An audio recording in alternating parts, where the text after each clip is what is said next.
Hello, എൻ്റെ മോൻ്റെ cycle കുറേ ദിവസമായിട്ടുണ്ട് പഞ്ചറായിട്ടിരിക്കണേ. അപ്പോൾ ഞാനും മോനും കൂടെ അത് ഞങ്ങളടുത്തുള്ളൊരു സെൻറ്ററിൽ ഒരു സൈക്കിൾ ശരിയാക്കുന്ന ഒരു ഷോപ്പുണ്ട്. അപ്പോൾ അവിടേക്ക് കൊണ്ടുപോകണം. ഞാനും മോനും നടന്നിട്ട് തന്നെ ആയിട്ടാണ് പോകണം, കുറച്ച് ദൂരമുണ്ട് നടക്കാൻ.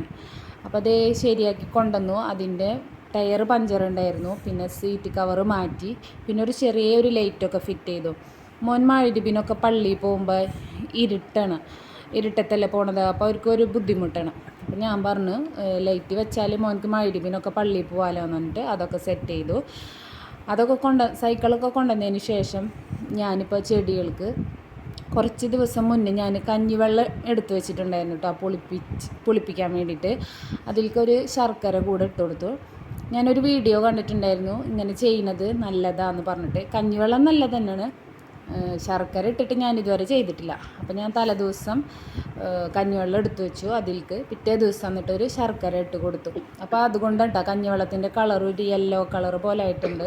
നമുക്കിപ്പോൾ നല്ലത് തന്നെ ഇടണമെന്നില്ല, ചെറുതായിട്ടിങ്ങനെ ശർക്കരയ്ക്കൊക്കെ കളർ മാറ്റമൊക്കെ വരുമല്ലേ, അതിട്ടാലും കുഴപ്പമൊന്നുമില്ല.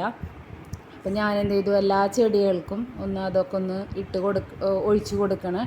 ഇത് പൂച്ചെടികൾക്കൊക്കെ നല്ലതാട്ടോ. ഞാൻ പൂച്ചെടികൾക്ക് മാത്രമല്ല, വീട്ടിലധികം ഇലച്ചെടികളാണ്. ഈ റോസൊക്കെ ഉമ്മാടതാണ് കേട്ടോ. ഇതുമ്പോൾ നല്ലോണം പൂവുണ്ടാവാറുണ്ട്. ഇതിൽ നമ്മുടെ എല്ലുപൊടിയും പിന്നെ ചാണകപ്പൊടിയും പിന്നെ ഉമ്മ മുട്ട ഒക്കെ പൊടിച്ചിട്ട് നല്ലോണം ഇട്ട് കൊടുക്കും. അതൊക്കെ ഉണ്ട് ചെയ്യാറ്. അതിന് ശേഷം മോന് സൈക്കിൾ ഒന്നും കൂടെ ആ ബെല്ലിന് ചെറിയൊരു കംപ്ലൈൻറ്റ് ഉണ്ട്. അതവരോട് പറഞ്ഞിട്ടുണ്ടായിരുന്നു, അവരത് ശരിയാക്കിയില്ല. അപ്പം മോൻ തന്നെ നോക്കണ്. സൈക്കിൾ ചവിട്ടിയിട്ടൊന്നും കുഴപ്പമൊന്നുമില്ല, ടയറും ഇതൊക്കെ ശരിയായിട്ടുണ്ട്. അപ്പോൾ ഉമ്മുകുട്ടിക്ക് വേണമെന്നും പറഞ്ഞിട്ടാണ് കേട്ടോ ഉമ്മുട്ടിയാണ് നിൽക്കുന്നത്. സൈക്കിൾ ചവിട്ടാൻ ഭയങ്കര ഇഷ്ടമാണ്. ഇത്രയും ദിവസം പഞ്ചറായ കാരണം പിന്നെ ചവിട്ടാനൊന്നും പറ്റിയിട്ടില്ല.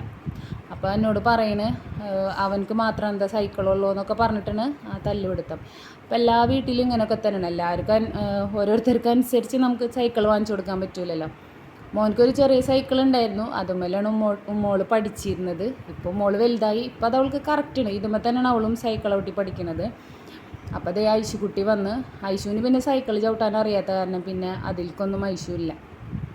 പിന്നെ രാത്രി ആയപ്പോൾ ഞാൻ എപ്പോഴും ഐശുവിന് ആവി കൊള്ളിക്കാറുണ്ട്. ചുമ കാരണം ആവി കൊള്ളിക്കും. പിന്നെ മരുന്നൊന്നും ഇപ്പോൾ കൊടുക്കണില്ല. ആ ന്യൂസ് കണ്ടപ്പോൾ ആകെ പേടിയായി. അപ്പോൾ മരുന്നൊന്നും കൊടുക്കണില്ല. അപ്പോൾ ഞാൻ എന്ത് ചെയ്ത്, ആവി കൊള്ളാൻ വേണ്ടിയിട്ട് ആവി കൊള്ളുന്ന മെഷീൻ കംപ്ലൈൻ്റ് ആയി. അപ്പോൾ ഞാൻ പുട്ട് കൊടുക്കൽ എന്നെ ആവി കൊള്ളാനിരിക്കും ഐശുവിനോട് പറഞ്ഞു. അപ്പോൾ അത് 2-3 വട്ടം അങ്ങനെ ഞാൻ ചെയ്ത് കാണിച്ചു കൊടുത്തു, ഞാനും കൂടെ ഇരുന്നു. അപ്പോൾ ഇത്രയേ ഉള്ളൂ വീഡിയോ. ബായ്.